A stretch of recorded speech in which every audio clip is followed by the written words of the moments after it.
Churidar material வந்து நான் வந்து பேண்ட் எப்படி கட் பண்ணேன் அப்படின்னு தான் இன்றைக்கி சொல்ல போகிறேன். ஃபஸ்ட்டு வந்து துணியை வந்து ரெண்டாக மடித்து போட்டுட்டு நம்மளுக்கு எந்த சைடு வந்து அகலமாக வந்து கிடைக்கிது அப்படின்னு சொல்லி நம்ம அளந்துக்கணும். ஃபஸ்ட்டு நான் அந்த மாதிரி ரெண்டாக மடிச்சுட்டு மேலேருந்து கீழே அளந்தேன். அளக்கும்போது அதில் வந்து 43 இன்ச்சு கிடச்சிச்சு. அதுக்கப்புறம் இந்த மாதிரி கரைப்பகுதியை வந்து இப்படி ரெண்டாக போட்டு இங்கேருந்து அந்த சைடு அளக்கும்போது 39 கிடச்சிச்சு. 39 எழுதி வச்சுக்கலாம். இப்போ வந்து நம்ம இந்த சைடு நீல வாக்கில் அளந்ததில் தான் வந்து அதிகமாக துணி இருக்குது, அகலம் 43. அதனால் நம்ம அதை வந்து அப்படியே ரெண்டாக மடிச்சுக்கலாம்.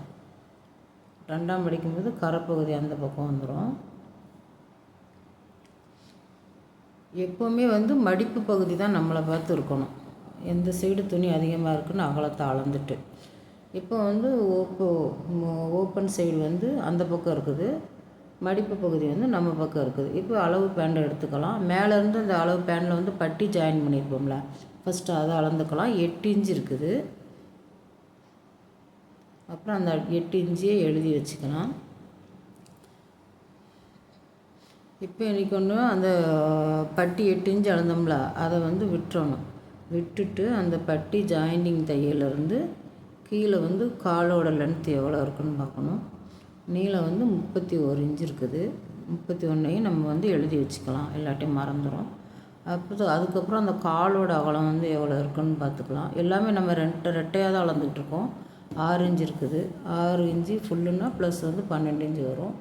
இப்போ அதே மாதிரி அந்த பட்டி ஜாயின் இருக்குல்ல, தெரிகிறதுக்காக நான் வந்து நேராக கோடு போட்டுக்கிறேன். இப்போ இங்கேருந்து தான் அந்த இடுப்போட அகலத்தை வந்து அளக்கணும். அப்போ தான் வந்து நம்மளுக்கு கரெக்டாக கிடைக்கும். இங்கேருந்து அந்த சைடு லாஸ்ட்டு வந்து நம்ம 2ஆக தான் போட்டு அளந்துக்கிட்ருக்கோம். 25 இருக்குது. 25னா ஃபுல் இடுப்போட அகலம் வந்து 50 வரும். இப்போ வந்து நம்ம வந்து 2ஆக வந்து 25 போட்டிருக்கோம். அதையும் நம்ம வந்து எழுதி வச்சுக்கலாம். இது வந்து கீழே அடியில் அந்த பட்டி மேலே ஜாயிண்ட் இருக்குல்ல, அதில் கையை வச்சு பிடிச்சிக்கணும். நேராக கோடு போட்டுக்கலாம். நடுவில் அந்த சென்டர் ஜாயிண்ட் இருக்குல்ல, அதுலேருந்து வந்து 9 இன்ச்சு வருது. அந்த பட்டி ஜாயிண்டிங் தையல்லேருந்து கீழே ஜாயிண்டிங் தையல் வரைக்கும் 9.5 வரும். 9.5 எழுதி வச்சுட்டு ப்ளஸ் வந்து தையலுக்கு 1 இன்ச்சு வரும், 10.5. இப்போ வந்து இந்த இடுப்போட உயரம் வந்து நம்ம துணி 4ஆக போட்டிருக்கிறதுனால 25 அளந்தோம்ல, 25ல் பாதி 12.5 வரும். நம்ம ரெட்டையை அளக்கும்போது 25, நம்ம துணி 4ஆக போட்டிருக்கோம் அப்படின்னா அதில் பாதி 12.5. இப்போ வந்து 12.5 இடுப்போட அளவு வந்து கரெக்டு. ப்ளஸ் வந்து 1 இன்ச்சு தையலுக்கு 13.5. இப்போ வந்து நம்ம வந்து மீதி இருக்கிற துணியை ஃபுல்லாக நம்ம அப்படியே வச்சுக்கணும். துணி அதிகமாக இருந்தால் நம்மளுக்கு சுருக்கு வந்து கொஞ்சம் அதிகமாக கிடைக்கும். அதனால தான் அகலமாக இருக்கிற பகுதியை நம்ம இப்படி 4ஆக போடுறோம். அப்புறம் இங்கேருந்து நம்ம அடியில் அளந்தோம்ல 9.5 ப்ளஸ் வந்து தையலுக்கு 1 இன்ச்சு 10.5 மார்க் பண்ணி வச்சுக்கணும். இந்த மாதிரி மார்க் பண்ணி வச்சுட்டு இந்த இதை வந்து நம்ம வந்து இந்த கிளாத்தை ஃபுல்லாக நம்ம அப்படியே விட்டுறணும் துணியை. ஆனால் பட்டி வெட்டும்போது தான் நம்ம வந்து இடுப்போட அகலத்தை வந்து நம்ம கரெக்டாக அளந்து வெட்டணும். இது வந்து நம்மளுக்கு துணி எவ்வளோ இருந்தாலும் நம்ம வந்து சுருக்கு வந்து கொஞ்சம் அதிகமாக வச்சுக்கலாம். வச்சா நல்லாயிருக்கும். 10.5 வந்து கரெக்டாக வந்து மார்க் பண்ணி வச்சிடணும். 9.5 ப்ளஸ் 1 10.5. துணி வந்து நம்ம 4ஆக போட்டிருக்கோம். மேலே வந்து ஓப்பன் சைடு இருக்குது, கீழேயும் வந்து நம்ம 2ஆக மடிச்சிருக்கிறதுனால அங்கேயும் ஓப்பன் இருக்காது. கீழே வந்து அகலம் 6 இன்ச்சு காலோட அகலம் ப்ளஸ் தையலுக்கு வந்து 1.5 இன்ச்சு அப்படின்னா 7.5 இன்ச்சு வரும். இப்போ வந்து நம்ம என்ன போகிறோம்னா வெட்ட போகிறோம். ஆனால் வெட்டுறதுக்கு முன்னாடி என்ன பண்ணணும் அப்படின்னா, நான் வந்து ஃபஸ்ட்டே வந்து அளந்துருக்கணும். ஃபஸ்ட்டு வந்து என்ன பண்ணிட்டோம்னா டோட்டலாக அளந்துட்டேன். இப்போ வந்து இந்த வளைவு வந்து அந்த 10.5 இன்ச்சிலேருந்து கீழே வந்து காலுக்கு 6 இன்ச்சு ப்ளஸ் தையலுக்கு 1.5 இன்ச்சு அளந்தோம்ல, 7.5 இன்ச்சு இங்கேருந்து இப்படி வளைச்சி கொண்டு வந்துடணும்.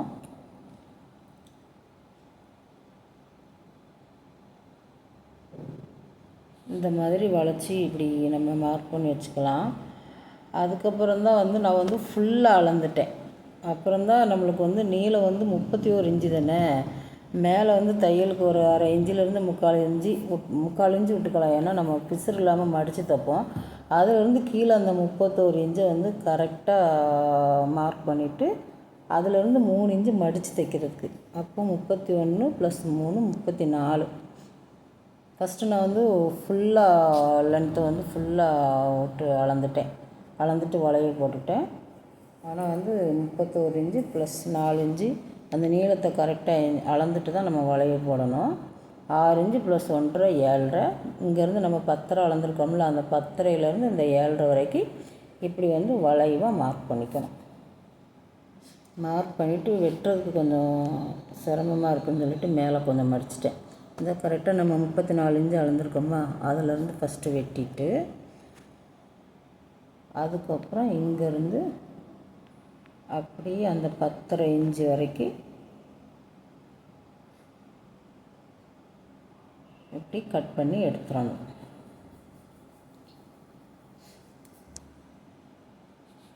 இப்போ வந்து மேல் பட்டிக்கு கீழே லென்த் வந்து நம்ம வந்து கட் பண்ணி எடுத்தாச்சு. இப்போ அந்த பட்டிக்கு வந்து இதேமாரி கரைப்பகுதி கீழ்ப்பக்கம் வச்சுருக்கேன். இந்த சைடு வந்து துணி இருந்ததுனால சில நேரம் அந்த சைடு வந்து ஜாயிண்டிங் வரும். மடிப்பு பகுதி வந்து இந்த பக்கம் வச்சுருக்கிறேன். துணி இல்லைன்னா நம்ம வந்து ஒட்டு கொடுத்து தைக்கிற மாதிரி இருக்கும். இந்த நான் இப்போ பிடிக்கிறோம்ல, அந்த சைடு ஜாயின் பண்ணுற மாதிரி இருக்கும். ஆனால் அது துணி இருக்குது, அதனால் அதில் ஜாயிண்ட் இல்லாமல் மடிப்பு பகுதியை போட்டுட்டேன். இப்போ என்ன பண்ணிக்கணும், மேலே பட்டி வந்து நம்ம 8 இன்ச்சு அளந்தோம்ல, அந்த 8 இன்ச்சு ப்ளஸ் மடித்து தைக்கிறதுக்கு 2 இன்ச்சு. மேலே நாடா போடுறதுக்கு மடித்து தைப்போம், கீழே ஜாயிண்டிங்க்கு அரை இன்ச்சு போயிடும். அதை கணக்கு பண்ணி 10 இன்ச்சு. அதேமாதிரி இப்போ தான் இடுப்போட அகலத்தை கரெக்டாக அளக்கணும். 12.5 + 1 இன்ச்சு 13.5. அந்த 13லேருந்து மேலே 10 இன்ச்சு மார்க் பண்ணிக்கணும். கரண்டு போயிட்டு அதனால் இருட்டாயிருச்சு. திரும்ப கரண்டு வந்துருச்சா, திரும்ப ஒரு வாட்டி 12.5 + 1.5 13.5. அதிலேருந்து மேலே 8 + 2 10 இன்ச்சு. அதேமாரி இங்கேயும் 8 + 2 10 இன்ச்சு பட்டியோட உயரம் போட்டுட்டு சென்டர்லேயும் ஒரு 10 இன்ச்சு மார்க் பண்ணால் கோணலாக வராமல் ஈஸியாக இருக்கும் கோடு போடுறதுக்கு. இதுமாரி கோடு போட்டுட்டு நம்ம என்றைக்கும் இப்படி கட் பண்ணி எடுத்துக்கணும்.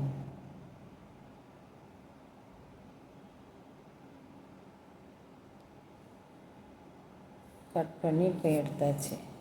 எடுத்துகிட்டு அந்த மிச்சம் இருக்கிற துணியெல்லாம் நம்ம எடுத்து வச்சுக்கலாம். டாப்பு தைக்கும்போது நம்மளுக்கு நெக்கு வைக்கிறதுக்கு தேவைப்படும், பைப்பிங் கொடுக்க டிசைன் ஏதாவது வச்சோம்னா அதுக்கு தேவைப்படும். இப்போ 2 பீஸையும் எடுத்து நம்ம வச்சுக்கலாம். இனி நான் வந்து தச்சுட்டு வீடியோ போடுறேன். அவ்வளோதான். தேங்க்யூ.